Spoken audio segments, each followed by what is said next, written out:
जय श्री राम, जय देव बाबा के दोस्तों अगर हमारे भारत देश के यशस्वी प्रधानमंत्री जी ने अगर कोई चिंता जताई है तो उसको हमें समझना चाहिए और हमें उसको ध्यान देना चाहिए। देखिए, हमारे मोदी जी ने कहा है कि खाने के तेल में भी जो है थोड़ा सा सुधार किया जाए और 1 साल तक सोना नहीं खरीदना है। क्यों कहा है? गाड़ी का फ्यूल बचाना है। क्यों कहा है? आज मैंने उनका काफिला देखा तो काफिला में जो 50 गाड़ी हुआ करती थी, आज उनके काफिले में मात्र 2 गाड़ियां हैं। सही कहा उन्होंने। ये सपोज दैट ये सोना है, ये सोना मैं किसी सुनार की दुकान में अगर खरीदने जाता हूँ तो वो मुझको कहता है कि 1.5 लाख रुपए तोला सोना। लेकिन अगर यही हम बात करेंगे, जो भारत हमारा सोना खरीद रहा है, सबसे ज़्यादा हमारा सोना खरीदता है स्विट्ज़रलैंड से, उसके बाद दुबई से, उसके बाद अमेरिका से, मतलब हर देशों से, कुछ देशों से सोना खरीदते हैं। अगर मैं डॉलर की बात करूं तो समझ जाइए कि ये हम अगर 92 रुपये देते हैं, अगर मैं अपने भारत का 92 रुपये यानी 85 रुपये से लेकर 92 रुपये देते हैं, तब वहाँ का वो $1 बनता है। यानी कि उन्होंने हमको जब सोना दूसरे देश से आता है तो जब हम उनको $1765 देंगे, $1765 यानी देंगे, तो मुझको वो 1 तोला सोना देंगे। तो यानी कि अगर हम भारतीय मुद्रा अगर 1,62,000 समथिंग यानी 1.5 लाख समथिंग अगर हम उनको देंगे, तब जाके वो हमको 1 तोला सोना देंगे।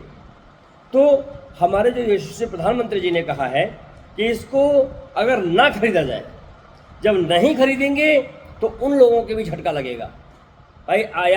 भाई उनका आयात निर्यात बंद होगा, सोना हम खरीदेंगे नहीं, तो वो जब उनसे कोई लेने नहीं आएगा तो ऑटोमेटिक रेट घटा देंगे। भाई वहाँ तो सोना बन रहा है, वहाँ सोना खदाने हैं, खान है। अब जैसे मान लीजिए जो है दुबई में तेल है, अब तेल वहाँ पे रिफाइन हो रहा है, बन रहा है। अब तेल हम जब कम खर्च करेंगे तो तेल कम लगेगा, तो हम कम खरीदेंगे, तो वो ऑटोमेटिक रेट कम कर देंगे। तो इसलिए हमारे जो प्रधानमंत्री जी ने कहा है कि सोने को नहीं खरीदना है तो नहीं खरीदना है। अब मेरे यहाँ किसी भाई की शादी होगी या किसी बहन की शादी होगी, मैं सोना नहीं खरीदूंगा जब तक दूसरा अपील नहीं आता है कि क्या करना है क्या नहीं करना है। बिल्कुल सही। और हो सकेगा मैं कोशिश करूँगा कि अपना भी जितना भी सोना है ये सब उतार के लाकर रखूँगा। मुझे अब सोना पहनने की ज़रूरत नहीं है। कारण यह है, जब देश संकट में हो तो हम देश के हित की बात करेंगे, जब देश में प्रॉब्लम हो तो मैं देश हित की बात सोचना चाहिए। हमारे यशस्वी प्रधानमंत्री, हमारे देश के राजा अगर ये बात कह रहे हैं तो इसको ध्यान से सुनना चाहिए। हालांकि मैं हमारे प्रधानमंत्री जी से नाराज़ भी हूँ, क्योंकि मैं ब्राह्मण वर्ग का हूँ।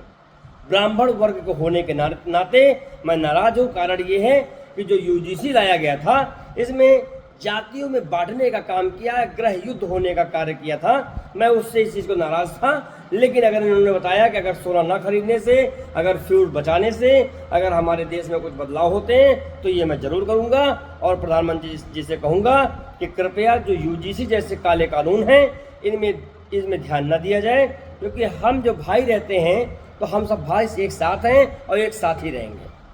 जय श्री राम, जय देव की, जय गौ माता।